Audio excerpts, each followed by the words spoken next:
j'ai fait la première bande dessinée, elle était sortie l'année passée, c'est sur Constantine. C'est une bande dessinée historique, ça parle de la première bataille de Constantine. Et cette année, je suis présent pour présenter un travail collectif.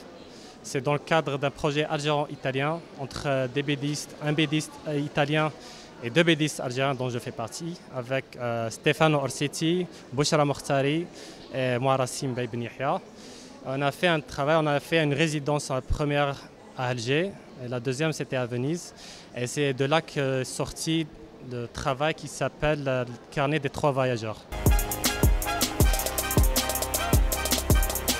Je dirais que ça commence à bouger, bon, avec l'ouverture, avec l'Internet. Il y a beaucoup de personnes qui commencent à s'intéresser.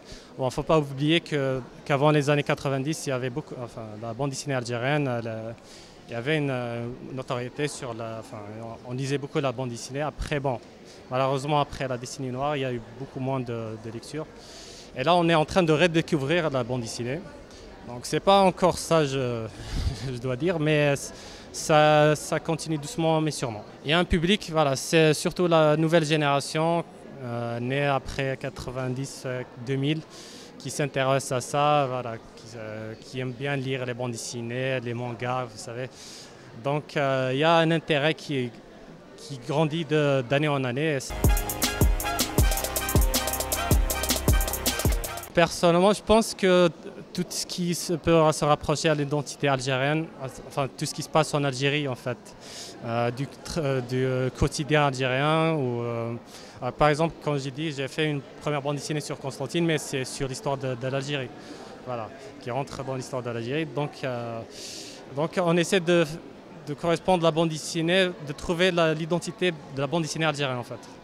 Voilà, c'est bien de prendre exemple, se référer à la bande dessinée, je sais pas, franco-belge, les comics aux États-Unis, les mangas, mais c'est mieux de faire une identité, une bande dessinée algérienne.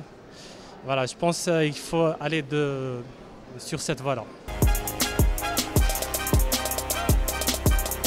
Je m'appelle Rassim Bey.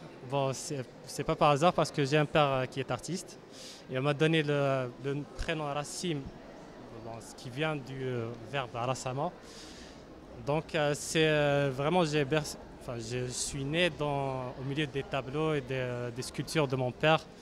Donc c'était inconsciemment, j'étais destiné à dessiner, à aimer tout ce qui était dans le domaine artistique. Alors à l'époque, je lisais les PIF, mais aussi il y avait des magazines en Algérie, que j'ai oublié le nom.